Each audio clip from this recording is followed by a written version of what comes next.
প্রিয় ছাত্রছাত্রী, আজকে আমি তোমাদেরকে এই ভিডিওর মাধ্যমে ক্লাস 7-এর পরিবেশ, ক্লাস 7-এর ইতিহাস যে সমস্ত প্রশ্নগুলো দেওয়া আছে 2 নম্বর স্কুলে পেজ নম্বর 268, সেখানে যে সমস্ত প্রশ্নগুলো আছে সমস্ত প্রশ্নের উত্তর আমরা আলোচনা করবো আজকে এই ভিডিওর মাধ্যমে। তোমরা ভিডিওটা শুরু থেকে শেষ অবধি অবশ্যই দেখবে। আর চ্যানেল যদি নতুন হয়ে থাকে অবশ্যই তুমি চ্যানেলটাকে সাবস্ক্রাইব করে রাখবে পরবর্তী যে স্কুলগুলো আছে সেগুলোর প্রশ্ন উত্তর পাওয়ার জন্য। এবং এর আগের যে স্কুলগুলো ছিল সেগুলোর প্রশ্ন উত্তর আমরা আলোচনা করে দিয়েছি, তোমরা প্লেলিস্ট থেকে পেয়ে যাবে, সেগুলো অবশ্যই সেখান থেকে তোমরা দেখে নিও। আজকে আমরা 2 নম্বর স্কুলের প্রশ্ন উত্তরগুলো আলোচনা করবো। 268 নম্বর পেজ, সেখানে দেখা যে প্রশ্নগুলো আছে 10টা প্রশ্ন আছে, 1 নম্বর করে 10 নম্বর এমসিকিউ টাইপ প্রশ্ন। আগের দাগে বলা আছে সঠিক উত্তরটি নির্বাচন করো। প্রথম প্রশ্ন, মোহাম্মদ ঘুরির মৃত্যুর পর তার বিজিত অঞ্চলগুলি ভাগ হয়ে যায় অপশন সি অর্থাৎ 4 জন অনুচরের মধ্যে। এরপরে প্রশ্ন, খুতবা কথাটির অর্থ হলো, খুতবা কথাটির অর্থ কি? ভাষণ, অপশন বি। এরপরে দাক্ষিণাত্যে প্রথম ক্ষমতা বিস্তারে মন দেন, সেটা হবে আলাউদ্দিন খলজি। এরপরে নিকোলো কন্টি ছিলেন, সেটা হবে ইতালীয় পর্যটক। এরপরে প্রশ্ন, ভারতের মোগল শক্তির দুই প্রধান বিরোধী পক্ষ ছিল, সেটা হবে রাজপুত ও আফগানরা। এরপরের প্রশ্নগুলো আছে দেখো, 6 দাগের প্রশ্ন, হুমায়ুন শের শাহের কাছে পরাজিত হন 2 বার, অপশন বি। এরপরের প্রশ্ন, সম্রাট আকবর দহশালা ব্যবস্থা চালু করেন 1580 খ্রিস্টাব্দে। এরপরে ঔরঙ্গজেব স্বাধীন রাজা বলে মেনে নেন শিবাজিকে, অপশন সি। অনেক ঐতিহাসিকের মতে দিল্লির আদি নাম ইন্দ্রপ্রস্থ। মোগল আমলে সব থেকে ছোট ঘরকে বলা হতো কোঠরি, অপশন সি। এরপরে যে প্রশ্নগুলো এখানে আছে দেখো, সেটা বলা আছে নির্দেশ অনুযায়ী নিচের প্রশ্নগুলির উত্তর দাও। প্রথম প্রশ্ন 2 দাগের 1 প্রশ্ন, ঠিক বা ভুল লেখো। দিল্লির সুলতানদের শাসনকে একত্রে বলা হয় তুর্কো আফগান শাসন, এটা এখানে তোমাদের ঠিক বলা হয়েছে। এরপরে প্রশ্ন, ঠিক না ভুল লেখো। হৌজ ই সুলতানি খনন করেছিলেন সুলতান গিয়াস উদ্দিন বলবন, এটা ভুল বলা হয়েছে। বেমানান শব্দটি খুঁজে বার করো। ভারমল ভগবন্ত দাস রণজিৎ সিংহ মান সিংহ, এখান থেকে রণজিৎ সিংহটা আলাদা হবে।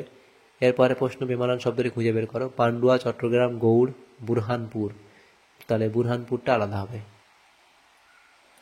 এরপরে 3 দাগের প্রশ্ন, কয়স্তম্ভের সঙ্গে ক্ষয়স্তম্ভ মেলাও। এদিকে কয়স্তম্ভ কি আছে? খলজি বিপ্লব, সেটা তোমাদের মিলবে ইলবারি তুর্কি অভিজাতদের ক্ষমতার অবসান। রুমি কৌশল, সেটা এখানে হবে বাবর, অপশান সি।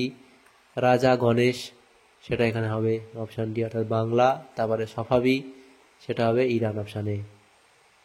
এরপরে তাহলে কয়স্তম্ভ ক্ষয়স্তম্ভ মেলাবে এভাবে। এরপরে যে প্রশ্নগুলো আছে দেখো, সেটা এখানে আমাদের 4 দাগের প্রশ্ন। 4 দাগের প্রশ্নগুলো এখানে বলা আছে দেখো। 1 নম্বরের প্রশ্ন, মোগলরা তৈমুরের বংশধর হিসেবে গর্ববোধ করত কেন? হুমায়ুনকে একসময় ভারত ছেড়ে চলে যেতে হয়েছিল কেন? এমনি লিখবে। মহেশ দাসের নাম বীরবল হয়েছিল কেন? ঔরঙ্গজেবের আমলে বাংলায় সামুদ্রিক বাণিজ্যের উন্নতির কারণ লেখো, এ অবধি লিখবে। জাবতি বলতে কি বোঝায়, সেটা অবধি লিখবে। এরপরের প্রশ্নগুলো দেখা আছে 5 দাগের প্রশ্ন, 6 দাগের প্রশ্ন, 7 দাগের প্রশ্নগুলো নেক্সট পেজে আমরা আলোচনা করব। 5 দাগের প্রশ্ন, প্রথম প্রশ্ন, দিল্লি সুলতানদের কখন খলিফার অনুমোদন দরকার হতো, সেটা লিখবে অবধি। সুলতান রাজিয়ার সমর্থক কারা ছিল এবং তার বিরোধী কারা ছিল, তাহলে রাজিয়ার সমর্থক, রাজিয়ার বিরোধী। সুলতান ইলতুৎমিশের সামনে প্রধান 3টি সমস্যা কি ছিল? বিদ্রোহ, মঙ্গল আক্রমণ এবং উত্তরাধিকার বিরোধ। এরপরে প্রশ্ন, মোগল কারা, সেটাই অবধি লিখবে। পাট্টা ও কবুলিয়াত কি? পাট্টা এবং কবুলিয়াত। এরপরে প্রশ্ন, বাণিজ্যিক চার্জ বলতে কি বোঝায়? হুন্ডি কি, সেটাই অবধি লিখবে। হুন্ডি তার যুক্তি ব্যবস্থার ধরন, ফল ইত্যাদি পয়েন্টগুলো করবে। এরপরে প্রশ্ন দেখো দেওয়া হয়েছে কি, 6 দাগের প্রশ্ন, আলাউদ্দিন খলজি কিভাবে মঙ্গল আক্রমণের মোকাবিলা করেছিলেন? বিশাল সেনাবাহিনী গঠন এবং সিরি শহর নির্মাণ ইত্যাদি পয়েন্টগুলো করবে। মোগলরা কেন নিজেদের বাদশাহ বলতো, এইগুলো লিখবে। অর্থ লিখবে, অবধি লিখবে।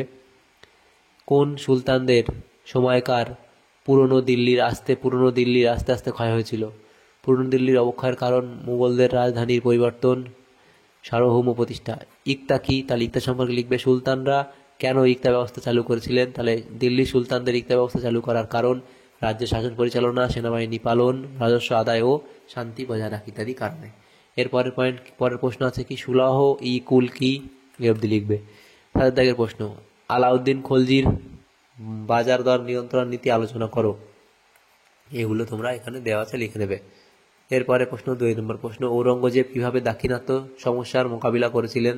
দাক্ষিণাত্য সমস্যার মোকাবিলা, এই সমস্যার মোকাবিলা, এই পয়েন্টগুলো করবে, প্রথম দ্বিতীয় এইগুলো। পরে অথবা দিয়ে প্রশ্ন ছিল শেরশাহের শাসন ব্যবস্থা আলোচনা করো, তার ভূমিকা, শেরশাহের মানবিক চিন্তামূলক সংস্কার, ভূমি রাজস্ব, পাতার মধ্যে পাট্টা এবং কবুলিয়ত।